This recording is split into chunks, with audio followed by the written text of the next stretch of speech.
So let's dive into a story that's been hiding in plain sight. A story behind some of the most famous art in the world.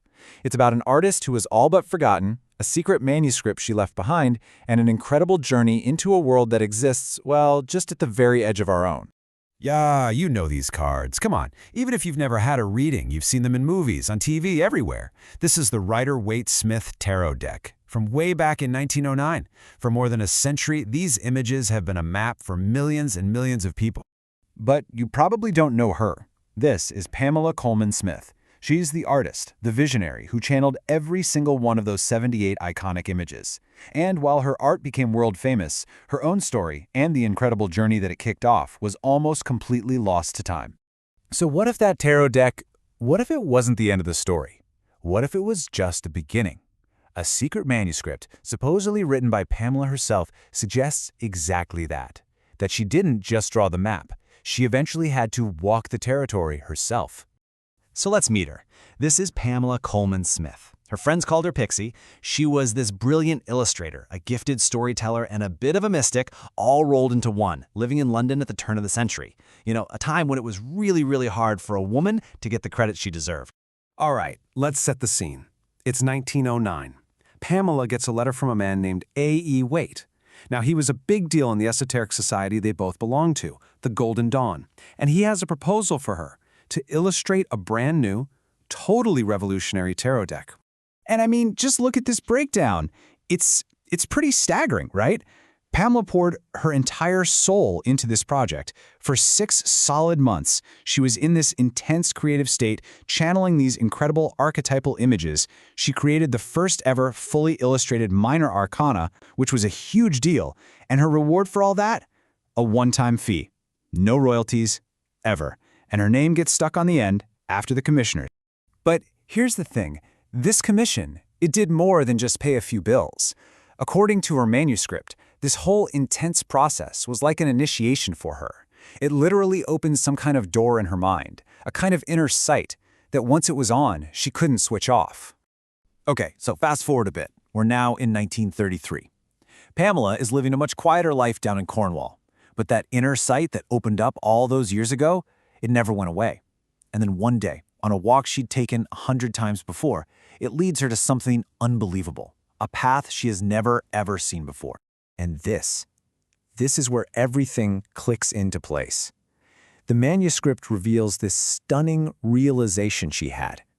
The cards she'd illustrated decades earlier, they weren't just pretty pictures. They were a guide, a literal map to a hidden dimension, a place she calls the Between Roads. So what exactly are these between roads? Well, she describes them as a real physical place, a sort of liminal space that runs right alongside our own world.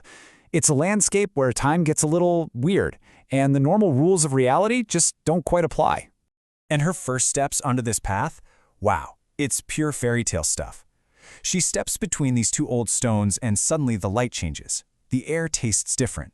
And then she runs into 3 crows who give her this super cryptic message that's basically a summary of her journey. Late, lost, found. She had literally crossed over into a land made of symbols. But the deeper she goes into this strange new land, the more she realizes something. This isn't just a sightseeing trip. She has a job to do here. A really profound new purpose that is about to redefine her entire life. Her very first major encounter is with this young man named Thomas. Turns out, he's the spirit of a soldier from the Great War. And he's trapped in the Between Roads, stuck there for one simple reason. His story, his life, was never really seen or heard by anyone. He was unwitnessed.